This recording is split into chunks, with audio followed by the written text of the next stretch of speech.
Sir നമസ്കാരം. ഈ 18ാം ലോക്സഭയുടെ സമ്മേളനം ഏതാണ്ട് ആരംഭിച്ചു. വളരെ സംഭവബഹുലമായിരുന്നു.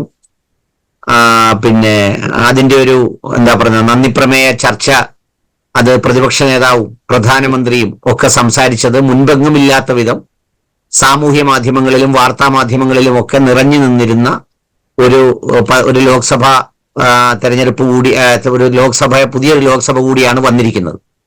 ഞാൻ സാറുമായി പ്രധാനമായും സംസാരിക്കാൻ ആഗ്രഹിച്ചത്, വളരെ ദീർഘനാള് ഒരുപാട് കാലം ഈ പാർലമെന്റിനകത്ത് വ്യത്യസ്തമായ തസ്തികകളിൽ സേവനമനുഷ്ഠിക്കുകയും ഒടുവിൽ സെക്രട്ടറി ജനറൽ എന്ന് പറയുന്ന ക്യാബിനറ്റ് റാങ്കിലുള്ള ഒരു ഉന്നതമായ പദവിയിൽ നിന്ന് വിരമിക്കുകയും ചെയ്ത അങ്ങ് നിരവധിയായ സ്പീക്കർമാരോടൊപ്പം പ്രവർത്തിച്ചിട്ടുണ്ട്.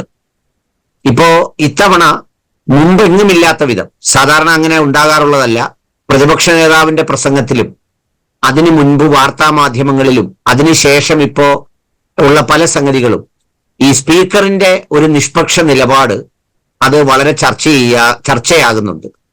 അത് എത്രത്തോളം പിന്നെ ശരിയാണ് ആ ചർച്ച ഉയർന്നു വരുന്നത്, അതോ അത് കേവലം രാഷ്ട്രീയമായ ചില താല്പര്യങ്ങൾ മാത്രമാണോ? അതിനപ്പുറത്ത് ഈ ജനാധിപത്യ പ്രക്രിയയിൽ ഡെമോക്രാറ്റിക് പ്രോസസ് എന്ന് പറയുന്ന അതിന്റെ ഒരു ഒരു ഒരു ഒരു ശ്രീകോവിലായ ഒരു പ്രോസസിംഗ് സെന്ററായ പാർലമെന്റിൽ അത്തരം ചർച്ചകൾ ഉണ്ടാകുന്നത് എത്രത്തോളം ഗുണകരമാണ്? അതിന്റെ ഉത്തരവാദികൾ ആരാണ്? എന്താണ് അതില് സാറിന്റെ അഭിപ്രായം? ഇതില് ഏറ്റവും പ്രധാനപ്പെട്ട ഒരു കാര്യം, പ്രതിപക്ഷ നേതാവിന്റെ പ്രസംഗത്തിൽ നിന്ന് പല ഭാഗങ്ങളും മാറ്റിക്കളഞ്ഞു എന്നുള്ളതാണ്. സാധാരണ അങ്ങനെ സംഭവിക്കാറില്ല. പ്രതിപക്ഷ നേതാവ് എന്ന് പറയുമ്പോ government prime minister in waiting എന്നാണ് പ്രതിപക്ഷ നേതാവിനെ കുറിച്ച് പറയാറുള്ളത്. അത് ബ്രിട്ടീഷ് സിസ്റ്റത്തിന്റെ ഒരു ട്രഡീഷനാണ്. പ്രതിപക്ഷ നേതാവ് എന്ന് പറയുമ്പോൾ പ്രൈം മിനിസ്റ്റർ അങ്ങേ സൈഡിലും പ്രതിപക്ഷ നേതാവ് ഇങ്ങേ സൈഡിലും അവർ തമ്മിലൊരു ഇക്വാലിറ്റിയാണ്. അപ്പം കാരണം ഈ ബ്രിട്ടീഷ് സിസ്റ്റം അനുസരിച്ച് ഗവൺമെന്റ് വീണു കഴിഞ്ഞാൽ പിന്നെ രാജാവ് നേരെ വരുന്നത് ഈ പ്രതിപക്ഷ നേതാവിന്റെ അടുക്കലാണ് ഗവൺമെന്റ് ഫോം ചെയ്യുന്നതിന് വേണ്ടി.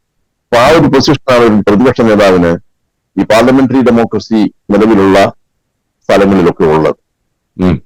അപ്പൊ അങ്ങനെ ഇപ്പൊ പ്രതിപക്ഷ നേതാവ് എന്ന് പറയുന്ന ഒരു പൊസിഷൻ നമ്മൾ അംഗീകരിച്ചിട്ടുണ്ട്. അതിപ്പോ ഒരു നിയമപരമായ നിയമത്തിൽ വ്യവസ്ഥ ചെയ്തിരിക്കുന്ന ഒരു പൊസിഷൻ കൂടെയാണ്. നേരത്തെ അങ്ങനെ ഇല്ലായിരുന്നു. പക്ഷെ 77 മുതൽ അത് നിയമം മൂലം ആ ഒരു പൊസിഷന് ഉണ്ടാക്കിയെടുത്തിരിക്കുകയാണ്. അപ്പൊ അതുകൊണ്ട് പ്രതിപക്ഷ നേതാവ് എന്ന് പറയുമ്പോൾ ഒരു സാധാരണ മറ്റ് ഒരു MP മാതിരിയല്ല. അദ്ദേഹത്തിന് ഉയർന്ന പൊസിഷൻ ഉണ്ട്. ഒരു എലിവേറ്റഡ് ആയിട്ടുള്ള ഒരു പൊസിഷനാണ്. അദ്ദേഹം പാർലമെന്റിൽ ഏത് സമയത്തും അദ്ദേഹത്തിന് ഇന്റർവ്യൂ ചെയ്യാം. അത് സ്പീക്കർ അനുവദിക്കണമെന്നാണ് അതിന്റെ ഒരു കീഴ്വഴക്കം. ഇപ്പൊ പ്രധാനമന്ത്രി സംസാരിച്ചുകൊണ്ട് നിൽക്കുമ്പോ എന്തെങ്കിലും കാര്യത്തിലൊരു ക്ലാരിഫിക്കേഷനോ അല്ലെങ്കിൽ ഏതെങ്കിലും കാര്യത്തിൽ വിയോജിപ്പോ ഉണ്ടായാൽ അത് എണീറ്റ് നിന്ന് പ്രധാനമന്ത്രിയോട് ആ ചോദ്യം ചോദിക്കാൻ പറ്റുന്നതാണ്. അപ്പോ പ്രധാനമന്ത്രി ഇരിക്കുകയാണ് സാധാരണ പതിവ്. അപ്പം അങ്ങനെയൊക്കെയുള്ള ഒരു പ്രിവിലേജ്, മറ്റാർക്കും കൊടുക്കാത്ത ഒരു പ്രിവിലേജ് ഈ ലീഡർ ഓഫ് ദി ഓപ്പോസിഷൻ, അതായത് പ്രതിപക്ഷ നേതാവിന് കൊടുക്കാറുണ്ട്.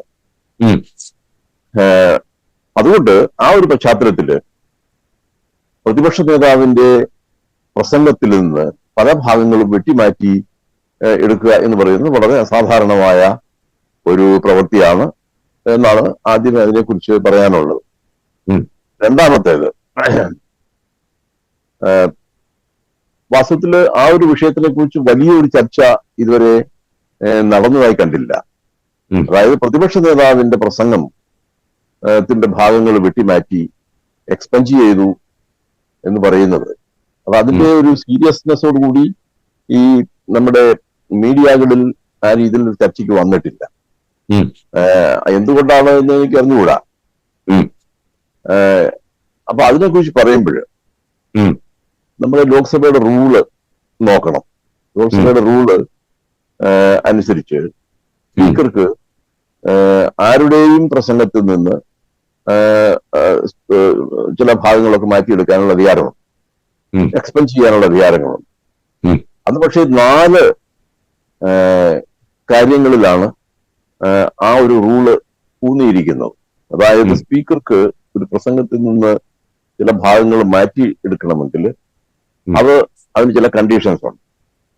അതായത് ഒന്ന് ഡെഫമേഷൻ എന്ന് പറയും. ഡെഫമേഷൻ എന്ന് പറഞ്ഞാൽ അപകീർത്തികരമായ ഒരു പ്രസ്താവന, അപകീർത്തികരം. ഡെഫമേഷൻ എന്നാണ് ഇംഗ്ലീഷ് പറയും.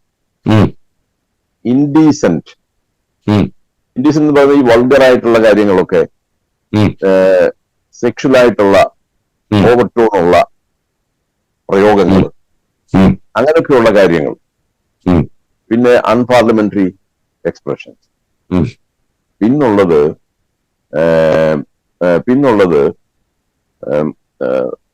ഈ അതായത് സ്പീക്കർക്ക് തോന്നിയാൽ എന്നുള്ളതാണ് ഇതിനകത്ത് ഒരു പ്രധാനപ്പെട്ട കാര്യം. അൺഡിഗ്നിഫൈഡ് എന്നുള്ള ഒരു പ്രയോഗമുണ്ട്. അന്തസ്സിന് ചേരാത്ത, സഭയുടെ അന്തസ്സിന് ചേർന്നതല്ല എന്നുള്ളത് ആ ഒരു കണ്ടീഷനിൽ. അപ്പൊ ഈ മൂന്ന് അടിസ്ഥാനങ്ങളിലാണ്, ഈ മൂന്ന് കണ്ടീഷൻസിലാണ് സ്പീക്കർക്ക് പ്രസംഗത്തിൽ നിന്ന് ചില ഭാഗങ്ങൾ വെട്ടിമാറ്റാൻ അധികാരം കൊടുത്തിരിക്കുന്നത്.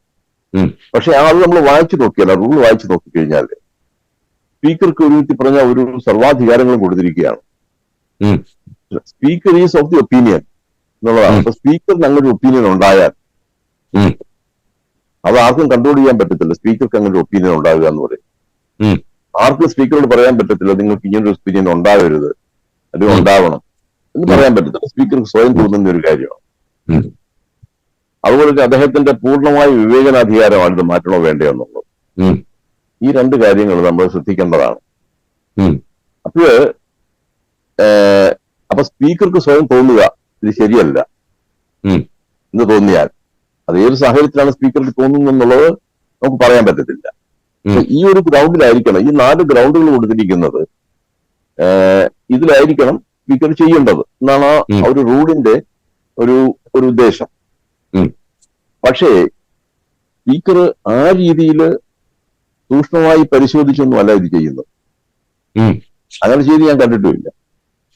സ്പീക്കർ തോന്നുകയാണ് ഇത് ശരിയല്ല എന്ന് തോന്നി കഴിഞ്ഞാൽ ഉടൻ മാറ്റുക. ഇപ്പൊ ഈ ചെയ്തിരിക്കുന്ന എക്സ്പെൻസിങ്ങിലൊന്നും സാറിന്റെ ഒരു അനുഭവ സമ്പത്തിലും ഇങ്ങനെ ഈ പറയുന്ന ഒരു റൂൾസിന്റെ പെർവ്യൂവിൽ വരത്തക്ക പോലെയുള്ള ഡിഫമേറ്റീവോ അല്ലെങ്കിൽ വേറെ അത്തരത്തിലുള്ള അത് ഞാൻ പറയാൻ ഉദ്ദേശിച്ചതാണ്. അതായത് ഡെഫമേറ്റീവ് ആയിട്ടുള്ള ഒന്നും അതിനകത്ത് കാണുന്നില്ല. പിന്നെ ഇൻഡീസെന്റ് ആയിട്ടുള്ള ഒരു സംഗതി ഉപയോഗിച്ചിട്ടില്ല. പിന്നെ അൺപാർലമെന്ററി എക്സ്പ്രഷൻസ് ആണ്. അൺപാർലമെന്ററി എക്സ്പ്രഷൻ എന്ന് പറയുന്നത് അത് കുറെ എക്സ്പ്രഷൻസ് ഉണ്ട്, പക്ഷെ അതൊന്നും അത് പ്രയോഗിച്ചതായിട്ട് കാണുന്നില്ല. പിന്നുള്ളത് അൺഡിഗ്നിഫൈഡ് ആണ്. സ്പീക്കർക്ക് തോന്നുക പ്രധാനമന്ത്രിയെ കുറിച്ച് എന്തെങ്കിലും ഒരു പരാമർശം നടത്തിയെന്ന് വെക്കുക സഭയിൽ, അത് സ്പീക്കർക്ക് തോന്നുകയാണ് ഇതൊരു അൺഡിഗ്നിഫൈഡ് ആണ് എന്ന് തോന്നിയാൽ സ്പീക്കർ മാറ്റിക്കളി. ഇതാണ് അവസ്ഥ. അപ്പൊ അതുകൊണ്ട് ശരിയാണോ തെറ്റാണോ എന്നുള്ളത് നമുക്കിരുന്ന് ജഡ്ജ് ചെയ്യാൻ പറ്റില്ല. അത് സ്പീക്കറുടെ മാത്രമായ ഒരു അധികാരം. ഇത് വാസ്തവത്തില് സാർ ഇതിനകത്ത് ഒരു കാര്യം കൂടെ ഉള്ളത്, സ്പീക്കർക്ക് മാത്രമായ ഒരു അധികാരമാണെങ്കിലും ആ അധികാരം ഈ പറയുന്ന എന്തെങ്കിലും താല്പര്യങ്ങൾക്കോ ഇത് ഈ നാടിനാകെയും അല്ലെങ്കിൽ ആളുകൾക്കാകെയും ബോധ്യപ്പെടാത്ത വിധം ചെയ്യുകയും ചെയ്താൽ ആ പാർലമെന്ററി ഡെമോക്രസിയുടെ ഒരു അന്തസ് കെടുത്തുന്ന പ്രവൃത്തിയിൽ സ്പീക്കർ പിന്നെ ഒരു ഭാഗമാകുന്നു എന്നൊരു വിമർശനം ഉണ്ടാകുന്നത് സ്വാഭാവികമല്ലേ? അതങ്ങനെ വിമർശനം ഉണ്ടാകാമല്ലോ. പക്ഷെ അതുകൊണ്ട് അങ്ങനെ വിമർശനം ഉണ്ടാകുന്നത് കൊണ്ട് വലിയ പ്രയോജനം ഉണ്ടാകത്തില്ല എന്നുള്ളതാണ് ഞാൻ പറയാൻ ഉദ്ദേശിച്ചത്. അതാണ് കാരണം ഇതിനൊരു റെമഡി ഇല്ല. വളരെ നമ്മളിത് മനസ്സിലാക്കേണ്ടത് ഈ ഒരു സാഹചര്യമാണ്. സ്പീക്കർ അങ്ങനെ ചെയ്തു കഴിഞ്ഞാൽ എന്താണ് ഇതിനൊരു പോംവഴി, ഒരു പ്രതിവിധി? ഏത് കാര്യത്തിനൊരു പ്രതിവിധി ഉണ്ടോ? ഇത് അതിനൊരു പ്രതിവിധി ഇല്ല. ഇതിൽ അങ്ങനെ ഒരു പ്രതിവിധി. കാരണം ഇതിപ്പോ ഒരു ഭാഗത്ത് പാർലമെന്റ് അംഗങ്ങളുടെ ഫ്രീഡം ഓഫ് സ്പീച്ച്, അഭിപ്രായ സ്വാതന്ത്ര്യം, അവർക്ക് എന്തും പറയാം സഭയിൽ, അതിന് പൂർണ്ണമായ അധികാരം കൊടുത്തിട്ടുണ്ട്. പക്ഷെ അതേ സമയത്ത് തന്നെ അത് ഈ റൂൾസിന്റെ പരിധിക്കുള്ളിൽ നിൽക്കണം എന്നുള്ളതാണ്. അതിന് വിധേയമായിട്ട് മാത്രമേ ഈ അധികാരം ഉപയോഗിക്കാൻ പറ്റൂ എന്നുള്ളതാണ്. അപ്പൊ ഈ റൂൾ അതിന് ബാധകമാണ്. അപ്പം ഇതിലെന്താണ് ഇതിന്റെ പ്രശ്നം എന്ന് ചോദിച്ചാല്, നമ്മുടെ ഈ റൂളിന്റെ ഒരു ബാക്ക്ഗ്രൗണ്ടിലേക്ക് പോയി കഴിഞ്ഞാൽ ഇത് ഈ കൊളോണിയൽ സമയത്തുണ്ടാക്കിയ റൂൾസ് ആണ്. ഇത് അമേരിക്ക റൂൾ ബ്രിട്ടീഷുകാരോട് ഭരിച്ചുകൊണ്ടിരിക്കുമ്പോൾ അന്ന് ഈ സ്പീക്കർക്ക്, ഗവർണർ ജനറൽ, ഇവർക്കെല്ലാം പരമാധികാരം കൊടുത്തിരുന്ന ഒരു സിസ്റ്റമാണ് അന്നുണ്ടായിരുന്നത്. അപ്പൊ ആ കൊളോണിയൽസ് ഭരണ സംവിധാനത്തിൽ നിന്ന് നമ്മള് പിന്തുടർന്നു പോരുന്ന ചില നിയമാവലികളാണ് ഇതൊക്കെ.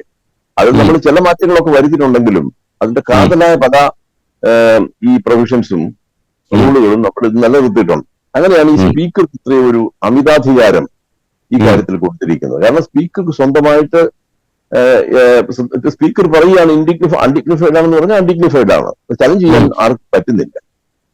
അതാണ് അതിനകത്ത് ഏറ്റവും വലിയ ഒരു പ്രശ്നം. ഇടപെടാനുള്ള സ്പേസ് ഇല്ല. ഇപ്പൊ പ്രതിപക്ഷ നേതാവ് എഴുതിയിട്ടുണ്ട് സ്പീക്കർക്ക്, അതായത് ഇതെല്ലാം റെസ്റ്റോർ ചെയ്യണം, പുനഃസ്ഥാപിക്കണം എന്ന് പറഞ്ഞു. സ്പീക്കർക്ക് അങ്ങനെ ചെയ്യാൻ യാതൊരു വിധമായ നിർബന്ധിതാവസ്ഥയും ഇല്ല. അങ്ങനത്തെ ഒരു കമ്പൽഷൻ ഇല്ല സ്പീക്കർക്ക്. അതിൽ ഉറച്ചു നിന്നാൽ ഒന്നും ചെയ്യാൻ പറ്റില്ല. ആ ഒരു അവസ്ഥയാണ് അതിനകത്തുള്ളൂ. ഈ എക്സ്പെൻസിങ് ഉണ്ടാകുമ്പോഴും പ്രതിപക്ഷ നേതാവ് തന്റെ ഈ നന്ദിപ്രമേയ ചർച്ചയിലുള്ള അഭിപ്രായ പ്രകടനത്തിൽ വളരെ വ്യത്യസ്തമായ ഒരു കാര്യം ചൂണ്ടിക്കാട്ടിയിരുന്നു. അങ്ങ് ശ്രദ്ധിച്ചു കാണുമെന്നറിയില്ല. സ്പീക്കർ എന്ന് പറയുന്ന പദവിയുടെ ഒരു മഹത്വത്തെക്കുറിച്ച് സൂചിപ്പിച്ചിട്ട്, ഞാനും സഭാ നേതാവായ പ്രധാനമന്ത്രിയും കൂടി അങ്ങയെ ആനയിച്ച് കസേരയിൽ ഇരുത്തുമ്പോൾ പ്രധാനമന്ത്രിക്ക് കൈകൊടുക്കുമ്പോൾ അങ്ങ് വല്ലാതെ അങ്ങ് വണങ്ങുകയും, അല്ലെങ്കിൽ നാടൻ ഭാഷയിൽ പറഞ്ഞാൽ കുറച്ച് വളയുകയും ചെയ്തു. പക്ഷെ എനിക്ക് തരുമ്പോൾ അങ്ങ് ഉയർന്നു നിന്നാണ് ഇത് തന്നത് എന്നുള്ളത് എന്റെ ശ്രദ്ധയിൽപ്പെട്ടു എന്ന് അദ്ദേഹം പരാമർശിക്കുകയുണ്ടായി. അതൊരു സന്ദേശമായി കണക്കാക്കാമോ? അത് തീർച്ചയായിട്ടും. കാരണം അത് പറയാനുള്ള സ്വാതന്ത്ര്യം അദ്ദേഹത്തിനുണ്ടല്ലോ. അത് പറയാനുള്ള ഒരു സ്വാതന്ത്ര്യമുണ്ട്. അത് അദ്ദേഹം പറഞ്ഞു. അത് വളരെ ശരിയാണ്. കാരണം നമ്മളെല്ലാം കണ്ടതാണ്. ആ രീതിയിലുള്ള സ്പീക്കർ പ്രധാനമന്ത്രി കൈ കൊടുത്തപ്പം കുനിഞ്ഞു നിന്ന് രണ്ട് കൈ കൊണ്ടും, ഒരു കൈ മാത്രമല്ല, രണ്ട് കൈ കൊണ്ടും പ്രധാനമന്ത്രിയുടെ ഒരു കൈ പിടിച്ച് അങ്ങനെ ഹസ്തദാനം ചെയ്യുകയും പ്രതിപക്ഷ നേതാവ് ചെന്നപ്പോ ഒരു കൈ കൊണ്ട് ഇങ്ങനെ വളരെ ഫോർമലായി അങ്ങനെ ചെയ്യുകയും ചെയ്ത് നമ്മൾ കണ്ടതാണ്. അതിനെക്കുറിച്ചാണ് ഈ പ്രതിപക്ഷ നേതാവ് ചൂണ്ടിക്കാണിച്ചത്. ഓക്കെ, ഇപ്പോ ഈ ഒരു എക്സ്പെൻജിങ്ങിന്റെ വിഷയമാണ്. എക്സ്പെൻജ് ചെയ്തതിനെ കുറിച്ചാണ് ഇപ്പോൾ ഒരു ചർച്ച നടന്നിട്ടുള്ളത്. സഭ അല്ലെങ്കിൽ ഈ ലോക്സഭയുടെ ഒരു 5 വർഷക്കാലം ആരംഭിച്ചതേ ഉള്ളൂ. ഇനി 22-നോ മറ്റോ ശീതകാല സമ്മേളനമോ മറ്റോ തുടങ്ങാൻ പോവാണ്. ഇങ്ങനെ ഒരു സ്പീക്കർ ഈ പറയുന്നത് പോലെ ഒരു പ്രതിപക്ഷത്തിന് സംശയാസ്പദമായ നിലയിലേക്കാവുകയും ഇത്രയും വലിയൊരു പ്രതിപക്ഷ നിര ഉണ്ടാവുകയും ചെയ്യുമ്പോൾ അത് ഈ റൂൾസ് ഓഫ് ബിസിനസ് ഒക്കെ നടത്തിക്കൊണ്ടു പോകുന്നതിന്, അല്ലെങ്കിൽ സഭ മുന്നോട്ട് കൊണ്ടുപോകുന്നതിന് എത്രത്തോളം ഗുണകരമാണ്, അല്ലെങ്കിൽ അതൊരു പ്രയാസകരമായ കാര്യമാണെന്നാണ് സാറിന്റെ ഒരു വിലയിരുത്തൽ? അതായത് ഈ സഭയില് 237 അംഗങ്ങൾ പ്രതിപക്ഷത്തുള്ളത് വളരെ ഒരു ക്വാളിറ്റേറ്റീവ് ആയിട്ടുള്ള ഒരു ചേഞ്ച് ആണ്. കഴിഞ്ഞ 10 വർഷമായിട്ട് നമ്മുടെ പാർലമെന്റിൽ പ്രതിപക്ഷം വളരെ ശുഷ്കിച്ച അവസ്ഥയിലായിരുന്നു. അപ്പൊ അതുകൊണ്ട് അവർക്ക് അങ്ങനെ കാര്യമായ ഒരു വോയിസും ഇല്ലായിരുന്നു. അഥവാ അവരുടെ ഒരു ശബ്ദത്തെ അത് ഒതുക്കാൻ ഉള്ള ശ്രമമായിരുന്നു മിക്കവാറും മറ്റു ഭാഗത്തു നിന്നുണ്ടായിരുന്നു. അവരെ ഹോൾസെയിലായിട്ട് സസ്പെൻഡ് ചെയ്യുകയും പിന്നെ അവര് ആവശ്യപ്പെടുന്ന ചർച്ചകൾ നടത്താതിരിക്കുകയും ബില്ലുകൾ കമ്മിറ്റിക്ക് റെഫർ ചെയ്യാതിരിക്കുക, അങ്ങനെയൊക്കെ ഒരുപാട് കാര്യങ്ങൾ, ഇങ്ങനെ ഒരുപാട് കാര്യങ്ങളുണ്ടായിരുന്നു. പക്ഷെ ആ കാര്യങ്ങളൊന്നും ഇനിയിപ്പോ ആ രീതിയിൽ നടക്കാൻ പറ്റുകയില്ല. കാരണം 237 അംഗങ്ങളുള്ള ഒരു പ്രതിപക്ഷത്തെ ആ രീതിയിൽ ഒതുക്കാൻ പറ്റുകയില്ല. അത് സഭ നടത്തിക്കൊണ്ട് പോകാൻ പറ്റില്ല അങ്ങനെ. അതാണ് അതിനകത്ത് ഏറ്റവും വലിയൊരു പ്രശ്നം എന്ന് പറയുന്നത്. അതുകൊണ്ട് ഇപ്പൊ എനിക്ക് തോന്നിയിട്ടുള്ളത് ഇത് ഈ ഇലക്ഷൻ ക്യാമ്പയിന്റെ ഒരു ഹാങ് ഓവർ ആയിട്ടാണ് എനിക്ക് തോന്നിയിട്ടുള്ളത്. ഇപ്പോഴത്തെ പ്രധാനമന്ത്രിയുടെ പ്രസംഗമായാലും പിന്നെ പ്രതിപക്ഷത്തോടുള്ള അവരുടെ ഒരു സമീപനമായാലും അതൊക്കെ ഈ കഴിഞ്ഞ കാലത്തിന്റെ ഒരു ഹാങ് ഓവറാണ്. പക്ഷെ അതങ്ങ് നിലച്ചു പോകും. കാരണം ഇതൊരു റിയാലിറ്റി ഉണ്ടല്ലോ, സഭയുടെ ഉള്ളിലുള്ള ഒരു റിയാലിറ്റി, സഭയുടെ ഒരു ഡൈനാമിക്സ്, അത് മനസ്സിലാക്കേണ്ടി വരും. അത് മനസ്സിലാക്കിയേ പറ്റുള്ളൂ. എങ്കിൽ മാത്രമേ അവർക്കത് ഓടിക്കാൻ പറ്റൂ. അപ്പൊ അതുകൊണ്ട് അങ്ങനെ വരുമ്പോ പ്രതിപക്ഷവുമായി ഒരു കഴിയുന്നത്രത്തോളം സൗഹാർദ്ദത്തിൽ മുമ്പോട്ട് നീങ്ങാൻ അവര് വശംബദ്ധരാകും. അതിനുള്ള സമ്മർദ്ദം അവരുടെ മേലുണ്ടാകും എന്നുള്ളതിന് സംശയമില്ല. അങ്ങനെ ഉണ്ടാകുമെന്ന് തന്നെയാണ് എന്റെ ശുഭപ്രതീക്ഷ. അല്ലാതെ അത് പോകാൻ പറ്റും. ഈ ഒരു സ്പീക്കർ, ഞാനൊരു സാങ്കല്പിക ചോദ്യം ചോദിക്കുകയാണ്. ഒരു സ്പീക്കർ ഒരു പക്ഷാപാതിത്വപരമായി പെരുമാറിയാൽ അത് ഏതെല്ലാം തരത്തിൽ ഭരണമുന്നണിയെ അല്ലെങ്കിൽ ഭരിക്കുന്നവരെ വളരെ എന്താ പറയുക, നമ്മൾ സാറിന് ഒരു അൺഡ്യൂ സപ്പോർട്ട് ചെയ്യാനും പ്രതിപക്ഷത്തെ വല്ലാതെ താഴ്ത്താനും അങ്ങനെ കഴിയുമോ? ഒരു സ്പീക്കറുടെ മാത്രം തീരുമാനത്തിൽ അങ്ങനെ സഭയ്ക്കകത്ത് എന്തെങ്കിലും സവിശേഷമായി കാര്യങ്ങൾ ചെയ്യാൻ കഴിയുമെന്ന് തോന്നുന്നുണ്ടോ അങ്ങയുടെ അനുഭവത്തിൽ? സ്പീക്കറുടെ പരമാധികാരമാണല്ലോ സഭയ്ക്കകത്ത്. സ്പീക്കർ തീരുമാനിക്കുന്നത് ഫൈനലാണ്. അതിനെ ആർക്കും ചോദ്യം ചെയ്യാൻ പറ്റില്ല. ഒരു ചോദ്യം ഒരാൾ എഴുതി കൊടുത്താൽ ആ ചോദ്യം അനുവദിക്കണോ വേണ്ടയോ എന്നുള്ളത് സ്പീക്കറാണ് തീരുമാനിക്കുന്നത്. സ്പീക്കറുടെയാണ്.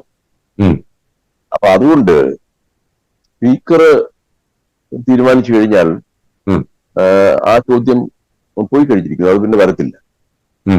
അതൊരു പക്ഷെ വളരെ ഇമ്പോർട്ടന്റ് ആയ ഏതെങ്കിലും ചോദ്യം ആയിരിക്കാം. സ്പീക്കർക്ക് തോന്നിയാൽ ഇത് വേണ്ട എന്ന് തോന്നിക്കഴിഞ്ഞാൽ തീർക്കും. അത് അന്വേഷിക്കുക പോലും പാടില്ല എന്നാണ് പറഞ്ഞിരിക്കുന്നത്. അങ്ങനെയുള്ള നിയമ റൂൾസ് കൺവെൻഷൻസ് ഒക്കെയാണ് നമ്മൾ ഉണ്ടാക്കി വെച്ചിരിക്കുന്നത്.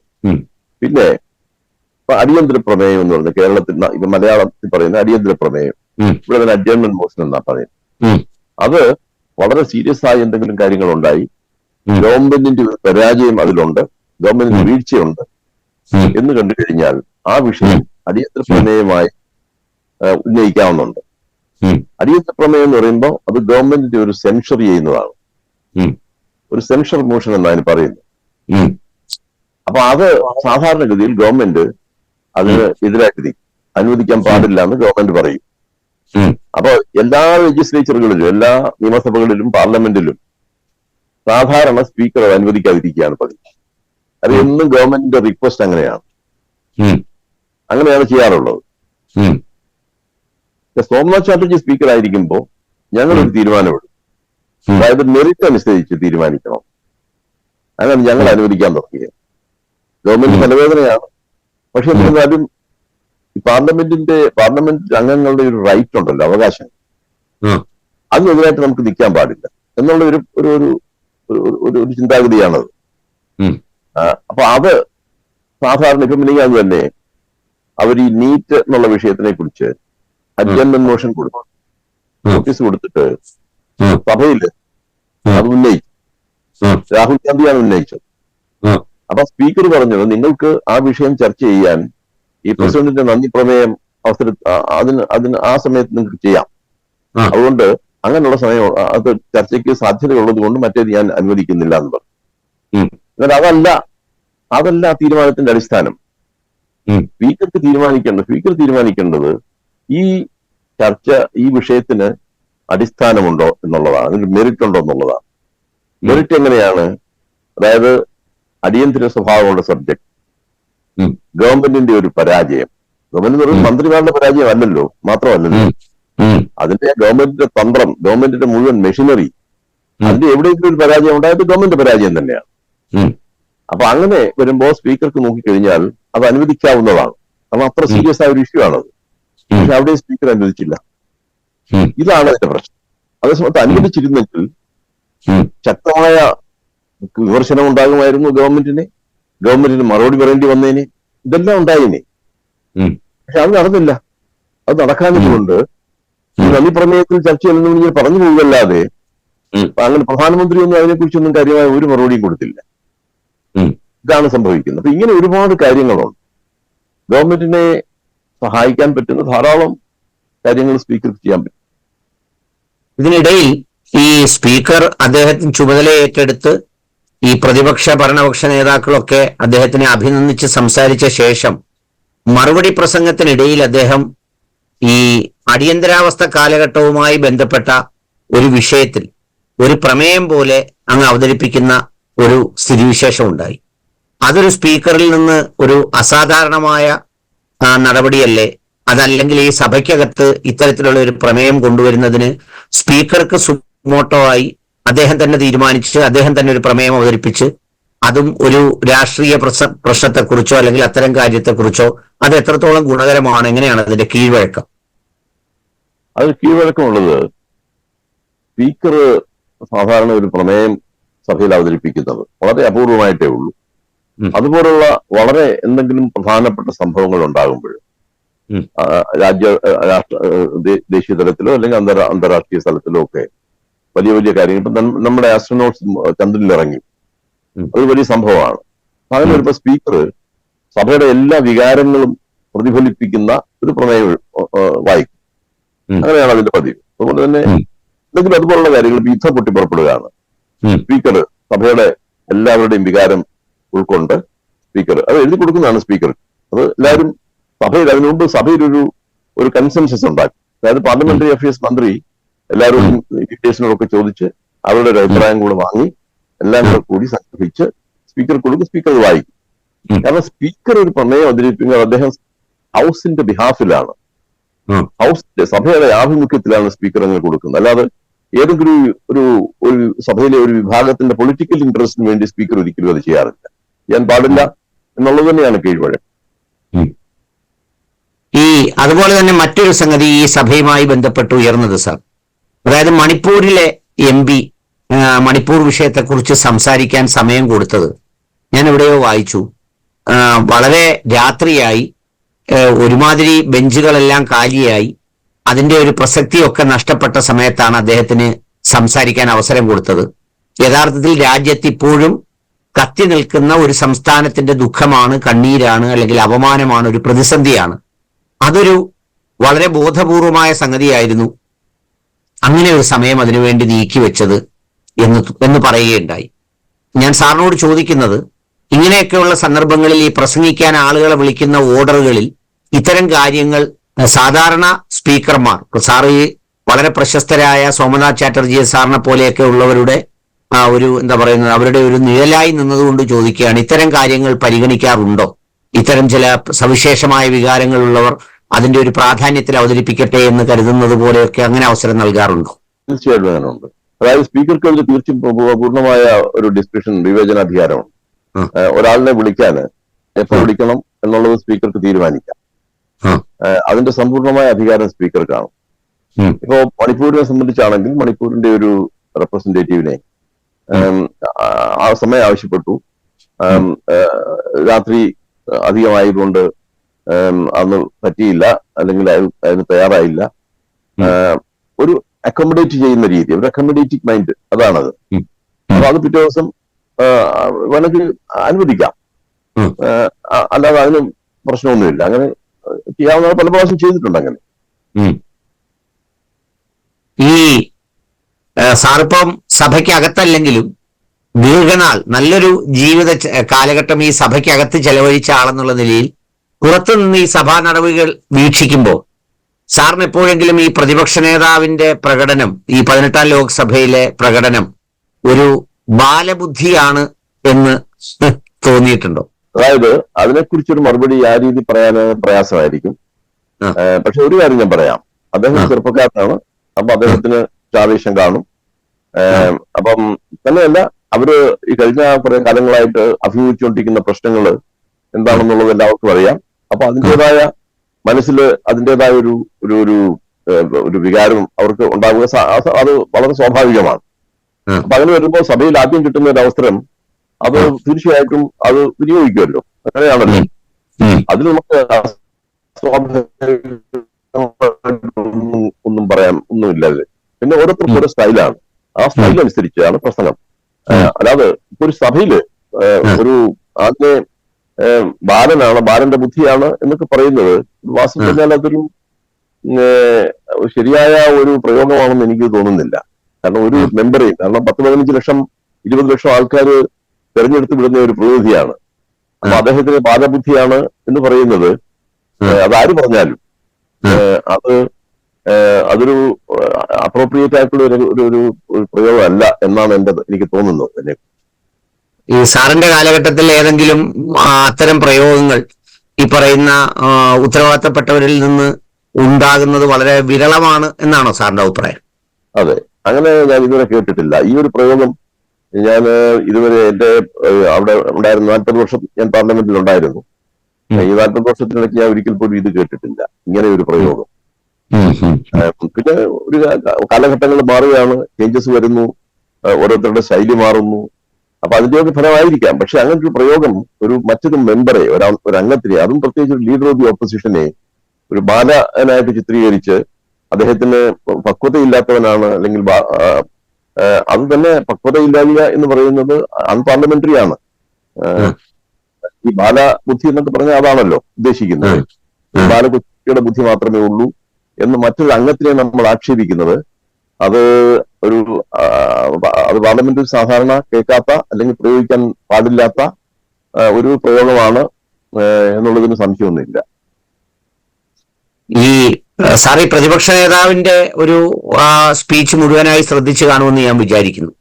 അങ്ങനെ അങ്ങ് കേട്ടപ്പോ ഈ പാർലമെന്റിൽ 10-40 വർഷം ഇരുന്ന അല്ലെങ്കിൽ അത്തരം ചില പ്രസംഗങ്ങൾ ശ്രദ്ധിച്ചിട്ടുള്ള ആളെന്നുള്ള നിലയിൽ എന്തെങ്കിലും സമാനത അങ്ങയുടെ ഓർമ്മയിൽ നിന്ന് ആ സ്പീച്ച് കേട്ടപ്പോൾ തോന്നിയിട്ടുണ്ടോ? ഏതെങ്കിലും ഇതിനു മുമ്പ് കടന്നുപോയ ആരെങ്കിലും ഒരു സമാനതയോ അല്ലെങ്കിൽ അത്തരം ഒരു വൈകാരികതയോ എന്തെങ്കിലും അതിൽ അങ്ങേക്ക് തോന്നിയോ? ഇല്ല, എനിക്ക് ആ ഒരു രീതിയിലുള്ള ഇപ്പോഴത്തെ പ്രതിപക്ഷ നേതാവ് ചെയ്തിരിക്കുന്ന ആ ഒരു പ്രസംഗത്തിന്റെ രീതിയിലുള്ള പ്രസംഗങ്ങളൊന്നും ഞാൻ നേരത്തെ കണ്ടിരുന്നില്ല. ഇതൊരു പുതിയ രീതിയാണ്. ഇപ്പം ശിവന്റെ പടം കൊണ്ടുവന്ന് കാണിക്കുക, അതുപോലുള്ള സംഗതികളൊക്കെ കാണിക്കുക. അതനുസരിച്ച് ഈ ഷോ ആൻഡ് ടെൽ എന്ന് പറയുന്ന ഇംഗ്ലീഷിൽ പറയുന്ന ഒരു രീതി, അത് സാധാരണഗതിയിൽ അങ്ങനെ ചെയ്യാറില്ല. പക്ഷെ അദ്ദേഹം എന്ത് ഉദ്ദേശിച്ചാണ് അങ്ങനെ ചെയ്തെന്നുള്ളത് നമുക്കറിയത്തില്ല. അതിന്റെ ഒരു പ്രസംഗത്തിന്റെ ആ ഒരു ഇമ്പാക്ട് കൂട്ടാനാണോ എന്നുള്ള അറിയത്തില്ല. പക്ഷെ അങ്ങനെ സാധാരണ നമ്മളത് കണ്ടിട്ടില്ല. പിന്നെ ഓരോരുത്തർക്കും ഓരോ സ്റ്റൈലാണല്ലോ, സ്റ്റൈൽ ഓഫ് സ്പീക്കിംഗ് എന്ന് പറയുന്നത്. അദ്ദേഹത്തിന് വേറൊരു സ്റ്റൈലാണ്, അദ്ദേഹത്തിൻ്റെതായ ഒരു പ്രത്യേക സ്റ്റൈലാണത്. അത് ഒന്നാമത്തെ കാര്യം, അദ്ദേഹം അങ്ങനെ പാർലമെന്റിൽ കൂടുതൽ പ്രസംഗങ്ങൾ ചെയ്തിട്ടുള്ള ഒരാളല്ല. പാർലമെന്റിൽ അങ്ങനെ ഒരു ഇന്റർവെൻഷൻ അദ്ദേഹം അങ്ങനെ കാര്യമായിട്ടൊന്നും നടത്തിയിട്ടില്ല. അപ്പൊ അതുകൊണ്ട് തന്നെ ആ ഒരു സ്റ്റൈല് അതൊന്ന് ഒന്ന് ഫോം ആകണമെങ്കിൽ, അതൊന്ന് സ്റ്റെബിലൈസ് ചെയ്യണമെങ്കിൽ കുറച്ച് സമയമെടുക്കും. അപ്പൊ അങ്ങനെ വരുമ്പോ ഇപ്പോൾ ഉള്ള ഈ റഫ് എഡ്ജസ് എന്ന് പറയുന്നതൊക്കെ മാറാൻ സാധ്യതയുണ്ട്, മാറിപ്പോകും. ഈ റഫായിട്ടുള്ള ചില ഭാഗങ്ങളൊക്കെ ഉണ്ടല്ലോ, അതൊക്കെ ഒന്ന് മാറിപ്പോകും. കുറെ കൂടെ അതിനൊരു ഒരു ഇരുത്തം വരും. ആ രീതി കുറെ കൂടെ കഴിയും എന്നുള്ളതാണ് എനിക്ക് തോന്നിയിട്ടുള്ളത്. ഈ 17ാം ലോക്സഭയിൽ ഈ പ്രതിപക്ഷ അംഗങ്ങളിൽ ഒരുപാട് പേരെ സസ്പെൻഡ് ചെയ്യുകയും വളരെ നിർണായകമായ പല ബില്ലുകളും ഇപ്പൊ ജൂലൈ 1 മുതൽ തുടങ്ങിയ നമ്മൾ നടപ്പിലാക്കുന്ന പുതിയ ഈ കുറ്റകൃത്യങ്ങളുമായി ബന്ധപ്പെട്ട 100 വർഷത്തിലധികം പഴക്കമുള്ള പല നിയമസംഹിതകളും ഒക്കെ മാറ്റി എഴുതി പാസാക്കിയൊക്കെ ചെയ്യുന്ന ഒരു സ്ഥിതിവിശേഷം ഉണ്ടായി. ഈ 18ാം ലോക്സഭയിൽ അങ്ങനെ പ്രതീക്ഷിക്കാമോ? പ്രതിപക്ഷത്തെ മുഴുവൻ സസ്പെൻഡ് ചെയ്ത് പാർലമെന്റ് മുന്നോട്ട് കൊണ്ടുപോകുന്ന ഒരു സ്ഥിതിവിശേഷം ഉണ്ടാകുമെന്ന് അങ്ങ് പ്രതീക്ഷിക്കുന്നുണ്ടോ? ഇല്ല, ഞാനത് പ്രതീക്ഷിക്കും. ഞാനത് നേരത്തെ പറഞ്ഞത് അങ്ങനെ ഒരു സിറ്റുവേഷൻ ഉണ്ടാവില്ല. അത് പ്രയാസമാണ് അങ്ങനെ കൊണ്ടുപോകാൻ. അതായിരിക്കും അത് തയ്യാറാകുമെന്ന് എനിക്ക് തോന്നുന്നില്ല. ഭരണകക്ഷി ആ രീതിയിൽ തയ്യാറാകുമെന്ന് എനിക്ക് തോന്നുന്നില്ല. അത് പ്രയാസമാണ്. അങ്ങനെ ഇത് ചുപ്പത്തിൽ അങ്ങളെ സസ്പെൻഡ് ചെയ്ത് ഒരു സഭ ഓടിക്കാന്ന് പറഞ്ഞാൽ അത് അസാധ്യമാണ്. It's impossible. ഓക്കെ. ഈ ഭരണപ്രതിപക്ഷ എണ്ണത്തിലുണ്ടായിട്ടുള്ള ആ ഡിഫറൻസ് എന്ന് പറഞ്ഞാൽ നേരത്തെ 340 330 മറുവശത്ത് 200 അല്ലെങ്കിൽ 190 ഒക്കെ ആയിരുന്ന സ്ഥിതിയിൽ നിന്ന് ഇങ്ങനെ ഒരു ബലാബലം ഉണ്ടാകുന്നത് ഈ ജനാധിപത്യ പ്രക്രിയക്ക്, നിയമനിർമ്മാണ പ്രക്രിയക്ക് അല്ലെങ്കിൽ ഇത്തരം കാര്യങ്ങൾക്ക് ഒരു പ്രതിസന്ധിയാണോ സൃഷ്ടിക്കുക, അല്ലെങ്കിൽ കരുത്താണോ നൽകുക?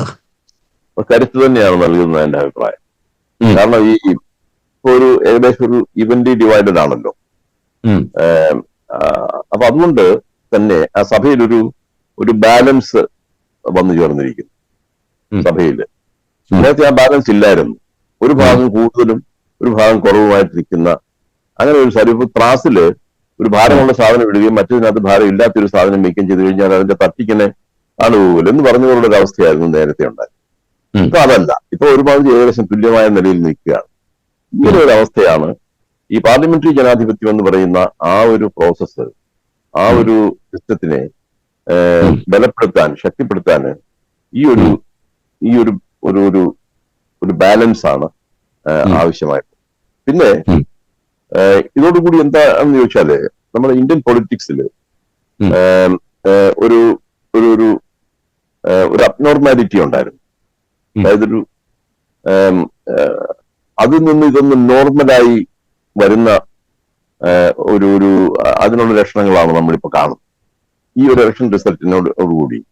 കാരണം നമ്മൾ കാരണം ഇന്ത്യൻ രാഷ്ട്രീയം എന്ന് പറഞ്ഞാൽ ഒരുപാട് ചൂടായി പോയ ഒരവസ്ഥയാണ്. ഒരുപാട് ചൂട് ആയി അങ്ങനെ നമ്മൾ ഈ പ്രഷർ കുക്കറിനകത്തുള്ള ആ ഒരു പ്രഷറുണ്ട് എന്ന് പറഞ്ഞ പോലെ ഒരു അവസ്ഥ ഇന്ത്യൻ രാഷ്ട്രീയത്തിലുണ്ടായിരുന്നു. ഇപ്പൊ അത് ഈ ഇലക്ഷൻ റിസൾട്ടോടുകൂടി അതിനകത്തു നിന്നുള്ള ആ ഒരു ഭയങ്കര ശക്തിയുള്ള സമ്മർദ്ദമുള്ള ഗ്യാസ് ഒക്കെ കുറെയൊക്കെ ഒന്ന് പോയി ഒന്ന് നോർമൽ ആകുന്ന ഒരു സിറ്റുവേഷനാണ് ഇപ്പോഴുള്ളതെന്നാണ് എനിക്കതിനെ കുറിച്ച് തോന്നിയിട്ടുള്ളത്. അത് നല്ലതാണ്. ജനാധിപത്യത്തിന്റെ വളർച്ചയ്ക്ക്, ജനാധിപത്യത്തിന്റെ പുഷ്ടീകരണത്തിന്, അതിനെ സ്ട്രെങ്തൻ ചെയ്യാനൊക്കെ അത് വളരെ നല്ല ഒരു അവസ്ഥയാണെന്നുള്ളതാണ് എന്റെ അഭിപ്രായം. ഈ ഇപ്പൊ സാറ് സംസാരിച്ചതെല്ലാം ഈ പാർലമെന്ററി പ്രക്രിയയെ കുറിച്ചും അല്ലെങ്കിൽ ഇത്തരം കാര്യങ്ങളെ കുറിച്ചാണ്. സാർ ഇപ്പൊ പറഞ്ഞ് അവസാനിപ്പിക്കുമ്പോൾ ഈ രാജ്യത്തിന്റെ ഒരു പൊതുജനാധിപത്യ ബോധത്തിലുണ്ടായ ഒരു നോർമലൈസിംഗ് പ്രക്രിയയുടെ ചില ശുഭസൂചകമായ ലക്ഷണങ്ങൾ ഇത്തരം കാര്യങ്ങളിൽ കാണുന്നുണ്ട് എന്നുള്ളതാണ് അങ്ങ് സൂചിപ്പിച്ചത്. ഇവിടെ മറ്റൊരു കാര്യം കൂടിയുള്ളത്, ഇപ്പോ പ്രതിപക്ഷ നേതാവായി 10 വർഷത്തിന് ശേഷം ഒരാൾ ആ സ്ഥാനത്തേക്ക് എത്തുമ്പോൾ ഈ പ്രതിപക്ഷ നേതാവിന് ഇപ്പൊ സാറ് സഭയ്ക്കകത്തുള്ള സംഗതികളുമായി ബന്ധപ്പെട്ട് അദ്ദേഹത്തിന് ഇടപെടാൻ കഴിയുന്ന സംഗതികളെ കുറിച്ചൊക്കെയാണ് ഞാൻ അങ്ങ് വളരെ മനോഹരമായി ഹിന്ദുവിൽ എഴുതിയ ആർട്ടിക്കിൾ ഞാൻ വായിച്ചിരുന്നു. അതിൽ ഒരു കാര്യം അങ്ങ് പറഞ്ഞിരുന്നു, ഒരർത്ഥത്തിൽ പ്രതിപക്ഷ നേതാവ് എന്ന് പറഞ്ഞാൽ ഒരു പവർലെസ് എന്നാൽ പവർഫുൾ, അല്ലെങ്കിൽ ഒരു പവർലെസ് ഡെക്കറേറ്റീവ് പോസ്റ്റ് പോലെയാണ് ഈ ചിലപ്പോഴൊക്കെ ഇന്ത്യൻ ഒരു ജനാധിപത്യ പ്രക്രിയയിൽ ഉള്ളത്. അതുകൊണ്ട് തന്നെ ഈ കോലീഷൻസിനെ അഥവാ ആ മുന്നണി ബലാബലത്തെ അങ്ങനെ നിലനിർത്തിക്കൊണ്ട് പോകുന്നതിൽ ഒരു ഒരു ഒരു പ്രത്യേക ടാക്ടിക്സ് അതിനാവശ്യമാണെന്ന് പറഞ്ഞു. യഥാർത്ഥത്തിൽ അത്തരം ഒരു ടാക്ട്ഫുൾ ബാലൻസിങ് പ്രതിപക്ഷ ഭരണപക്ഷ നിരകളിൽ ഒരുപോലെ വേണ്ട ഒരു ഒരു ലോക്സഭ കൂടിയല്ലേ 18? അതെ, അത് പ്രധാനമായും പ്രതിപക്ഷത്തുള്ള ഒരു യൂണിറ്റി, ഒരൈക്യം, അതിനെ സ്ട്രെങ്തൻ ചെയ്യാനാണ് ഏറ്റവും പ്രധാനപ്പെട്ട ഒരു കാര്യം. അത് പ്രതിപക്ഷ നേതാവിന്റെ ഏറ്റവും പ്രധാനപ്പെട്ട ചുമതലകളിൽ ഒന്നാണ്. അതിനെക്കുറിച്ച് ഞാൻ ആ ഹിന്ദുവിന്റെ ആർട്ടിക്കിൾ ഞാൻ സൂചിപ്പിച്ചിരുന്നു. അതായത് യൂണിറ്റി സ്ട്രെങ്തൻ ചെയ്യുക, ഐക്യം ബലപ്പെടുത്തുക, പ്രതിപക്ഷങ്ങൾ തമ്മിൽ അവർ ഒരു വോയിസിൽ സംസാരിക്കുക. കാരണം പ്രതിപക്ഷ നേതാവ് എന്ന് പറയുമ്പോൾ വെറും കോൺഗ്രസിന്റെ നേതാവ് എന്നുള്ള അർത്ഥത്തിലല്ല. പ്രതിപക്ഷ നേതാവ് എന്ന് പറയുമ്പോൾ പ്രതിപക്ഷത്തിന്റെ മൊത്തം ഒരു റെപ്രസെന്റേറ്റീവ് ആണ് ഈ പ്രതിപക്ഷ നേതാവ് എന്ന് പറയുന്നത്. അപ്പൊ പ്രതിപക്ഷങ്ങൾക്കെല്ലാം വേണ്ടി സഭയിൽ സംസാരിക്കാൻ കഴിയുന്ന ഒരു റെപ്രസെന്റേറ്റീവ് ആയിട്ടാണ് അദ്ദേഹം അവിടെ സംസാരിക്കുന്നത് സഭയിൽ. അങ്ങനെ ആയിരിക്കണം. പ്രത്യേകിച്ച് ഈ ഒരു സമയത്ത്, ഈ ഒരു പൊളിറ്റിക്കൽ സാഹചര്യത്തിൽ അവരുടെ ആ ഒരു യൂണിറ്റി എന്ന് പറയുന്നത് പരമപ്രധാനമാണ്. കാരണം ഒരു കാര്യത്തിലും ഇവർ തമ്മിൽ വിള്ളൽ ഉണ്ടാകാൻ പാടില്ല. അത് പ്രത്യേകം ശ്രദ്ധിക്കേണ്ട ഒരു ചുമതല കോൺഗ്രസ് എന്ന് പറയുന്ന ഏറ്റവും വലിയ കക്ഷിക്കും പിന്നെ പ്രതിപക്ഷ നേതാവിനും ഉണ്ട് എന്ന് തന്നെയാണ് എന്റെ വിശ്വാസം. ഇതിൽ ഒരു കാര്യം കൂടി സാർ ചോദിക്കട്ടെ. ഈ ഇതിനകത്തൊരു ഒരു പ്രധാനപ്പെട്ട കാര്യമുള്ളത്, ഈ പ്രതിപക്ഷ നേതാവിന് നമ്മളിപ്പോ ഈ സഭയ്ക്കകത്തുള്ള മറ്റുള്ള കാര്യങ്ങളൊക്കെ പറയുമ്പോഴും ചില സുപ്രധാനമായ ഭരണഘടനാ പദവികളിലേക്കുള്ള നിയമനങ്ങളിലൊക്കെ ഇനി അദ്ദേഹത്തിന്റെ കൂടി ഒരു സേ, അല്ലെങ്കിൽ അദ്ദേഹത്തെ കൂടി കേൾക്കേണ്ടി വരുന്ന ഒരു സ്ഥിതിവിശേഷം കൂടി ഉണ്ടാകുന്നുണ്ടോ? ചില പ്രത്യേക ആളുകളെ നിയമിക്കുമ്പോഴും അല്ലെങ്കിൽ അങ്ങനെയുള്ള സംഗതികളിലൊക്കെ, CBI ഡയറക്ടർ അല്ലെങ്കിൽ അതുപോലെയുള്ള സംഗതികളിലൊക്കെ ഉണ്ടല്ലോ. അത് നിയമത്തിൽ വ്യവസ്ഥ ചെയ്തിട്ടുള്ളതാണോ? അത് പ്രതിപക്ഷ നേതാവ് ഉണ്ടായേ പറ്റുള്ളൂ. അതിൽ അത് പല ഇമ്പോർട്ടന്റ് ആയിട്ടുള്ള ഇലക്ഷൻ കമ്മീഷന്റെ നിയമനത്തില് ഈ കാര്യങ്ങളിലെല്ലാം തന്നെ CBCയുടെ അപ്പോയിന്റ്മെന്റിൽ അങ്ങനെ പല കാര്യങ്ങളിലും പ്രതിപക്ഷ നേതാവിന്റെ സാന്നിധ്യം അതിനകത്ത് ഉണ്ടാവണം. അങ്ങനെയാണ് അത് നിയമത്തിൽ അങ്ങനെ വ്യവസ്ഥ ചെയ്തിട്ടുള്ളതാണ്. ഈ പുതിയ 2024 ലോക്സഭാ പ്രക്രിയയുടെ റിസൾട്ട് വന്നപ്പോ ഒരു ഗവൺമെന്റ് ഫോം ചെയ്ത് കഴിയുമ്പോൾ ഈ ജനാധിപത്യ രാജ്യത്തിലെ ഒരു പൗരൻ എന്നുള്ള നിലയിൽ ഒരാൾ ഈ സർക്കാരിനെ അല്ലെങ്കിൽ ഈ പ്രക്രിയകളെ ഏത് ആംഗിളിൽ നിന്ന് വീക്ഷിക്കണമെന്നുള്ളതാണ് അങ്ങയുടെ ഒരു അഭിപ്രായം? അതായത് ഞാൻ ആദ്യം പറഞ്ഞതുപോലെ ഈ സഭയ്ക്കകത്തൊരു ബാലൻസ്, നമ്മുടെ രാജ്യത്തിന്റെ പൊളിറ്റിക്സിലുണ്ടായ ആ ഓവർ ഹീറ്റിംഗ് ഒന്ന് കുറച്ച് നോർമൽ ആയിട്ട് കൊണ്ടുവന്ന് നോർമലൈസ് ചെയ്യണം. നമ്മുടെ രാഷ്ട്രീയത്തിൽ ഒരു നോർമലൈസേഷൻ പ്രോസസ് ആവശ്യമാണ് എന്ന് വിശ്വസിക്കുന്ന ഒരാളാണ് ഞാൻ. കാരണം കഴിഞ്ഞ കുറെ വർഷങ്ങളായിട്ട് അത് ഒരുപാട് ഹീറ്റപ്പ് ചെയ്തിരുന്നു. അപ്പൊ അതുകൊണ്ട് അത് നോർമലൈസ് ചെയ്യുക എന്നുള്ളതാണ്. അപ്പൊ ഈ ഇലക്ഷൻ റിസൾട്ട് അതിന് സഹായകമായ ഒരു കാര്യമാണ് എന്ന് ഞാൻ വിശ്വസിക്കുന്നു. അത് പക്ഷെ പെട്ടെന്ന് ഉണ്ടാവുകയില്ലായിരിക്കും, പക്ഷെ അത് ഉണ്ടായേ തീരൂ. അത് അതിന്റെ ഒരു അങ്ങനെയാണ് ആ ഒരു പ്രോസസ്സ്. ഞാൻ ആ രീതിയിലാണ് അതിനെ കാണുന്നത്. അപ്പൊ ഇന്ത്യൻ പൊളിറ്റിക്സിൽ ഉണ്ടാകുന്ന ആ ഒരു നോർമലൈസേഷൻ, ഇപ്പൊ തന്നെ ഭരിച്ചുകൊണ്ടിരുന്ന പാർട്ടിക്ക് ഭൂരിപക്ഷം ഇല്ലല്ലോ.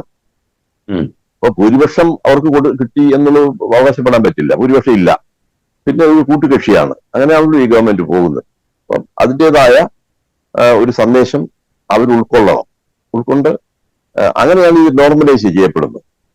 അല്ലെങ്കിൽ ഞങ്ങൾക്ക് ഭൂരിപക്ഷം ഉണ്ട്, ഞങ്ങൾക്ക് ഒരു ബുദ്ധിമുട്ടില്ല എന്ന് ചിന്തിച്ചു പോയി കഴിഞ്ഞാൽ പ്രോസസ് നടന്നേ പറ്റുള്ളൂ ഇന്ത്യൻ രാഷ്ട്രീയത്തിൽ. അതാണ് ജനങ്ങൾ ഈ രീതിയിൽ ഒരു റിസൾട്ട് തന്നിരിക്കുന്നത്. അല്ലെങ്കിൽ അവർ ഉദ്ദേശിച്ചതുപോലെ തന്നെ ഇപ്പൊ കഴിഞ്ഞ റൂളിംഗ് പാർട്ടി ഉദ്ദേശിച്ചതുപോലെ 400 സീറ്റ് കൊടുക്കാമായിരുന്നു. ജനങ്ങൾ അത് കൊടുത്തില്ല. അതിന്റെ അർത്ഥം എന്ന് പറഞ്ഞാല് ആ രീതിയിലല്ല ജനങ്ങൾ ചിന്തിക്കുന്നത് എന്നുള്ളതാണ്. അപ്പൊ ഇങ്ങനെ പോയാൽ മതി എന്നുള്ളതാണല്ലോ ആ റിസൾട്ടിന്റെ ഒരു അർത്ഥം തന്നെ. ഇങ്ങനെ പോയാൽ മതി, ഇതാണ് നല്ലത് എന്നുള്ളത് ജനങ്ങൾ ആ രീതി തീരുമാനിച്ചു എന്നുള്ളത് നമ്മൾ ചിന്തിച്ചാൽ മതി. അപ്പൊ അതുകൊണ്ട് തന്നെ ആ ഒരു നോർമലൈസേഷൻ നടന്നേ പറ്റുകയുള്ളൂ. ആ നോർമലൈസേഷന്റെ ലക്ഷണത്തെക്കാൾ ഇപ്പോ ഇത് മാറി വന്ന് പുതിയൊരു സംവിധാനം വന്നിട്ട് പോലും പിന്നീടുള്ള ദിവസങ്ങളിൽ ഉണ്ടായത്, ഇപ്പോ ബീഫ് വിഷയവുമായി ബന്ധപ്പെട്ട് ബുൾഡോസ് ചെയ്ത് 10, 11, 12ഓളം വീടുകൾ ഇടിച്ചു തകർത്തു, മുസ്ലിം മൈനോറിറ്റിയുടേത്. പിന്നെ 5, 6 ആളുകളോളം പല സാഹചര്യങ്ങളിൽ കൊല്ലപ്പെട്ടു. ഇപ്പോ കഴിഞ്ഞ ദിവസവും ജാർഖണ്ഡിൽ എന്തോ ബൈക്ക് അപകടമുണ്ടായതുമായി ബന്ധപ്പെട്ട ഒരാൾ ആൾക്കൂട്ടക്കൊലയ്ക്ക് വിധേയമായി. പിന്നെ കഴിഞ്ഞ ദിവസം ഏതോ ഒരു കോടതി UP-യിൽ പറഞ്ഞിരിക്കുന്നു, ഇങ്ങനെ മതപരിവർത്തനം തുടങ്ങിയാൽ ഈ ഭൂരിപക്ഷ മതം വലിയ പ്രതിസന്ധിയിലാവുമെന്ന് കോടതി അഭിപ്രായപ്പെടുന്നു. അതിനകത്ത് ക്രിസ്ത്യൻ കമ്മ്യൂണിറ്റിയാണ് അതിന്റെ മറുവശത്ത് നിൽക്കുന്നത് എന്ന് പറയുമ്പോൾ, ഈ 17ാം ലോക്സഭയുടെ കാലത്ത് അങ്ങ് പറഞ്ഞ ആ ചൂടിന്റെ ചൂര് തട്ടിയ അവർക്കൊക്കെയും ആശ്വാസത്തിന്റെ കിരണങ്ങൾ എങ്ങും കാണുന്നില്ല എന്നുള്ളതാണ് ഇതിന്റെ ആദ്യ ദിനങ്ങളുടെ ഒരു പ്രത്യേകത. പക്ഷെ നമ്മള് ഒരു വലിയ മഴ പെയ്യുമ്പോഴേ അത് തീർത്തു കഴിഞ്ഞാലും പിന്നെയും മഴ പെയ്താലും മരം പെയ്യും എന്നൊരു പറച്ചിലുണ്ട്. ആ രീതിയിലുള്ള അങ്ങനെ ഒരു രീതിയിൽ ഞാൻ അതിനെ കാണുന്നു. ആ മരത്തിന് അത് ലാസ്റ്റ് ചെയ്യത്തില്ലല്ലോ. അതാണ് എന്റെ ഒരു കാഴ്ചപ്പാട്. അങ്ങനെയാ. സമ്മതിച്ചു ആ പ്രയോഗത്തെ. ഒരുപാട് നന്ദി സർ, തിരക്കുകൾക്കിടയിൽ ഇങ്ങനെ ഒരു സംഗതി പങ്കുവെച്ചതിന്, ഈ സമയം കണ്ടെത്തിയതിന് ഒരുപാട് നന്ദി. Thank you.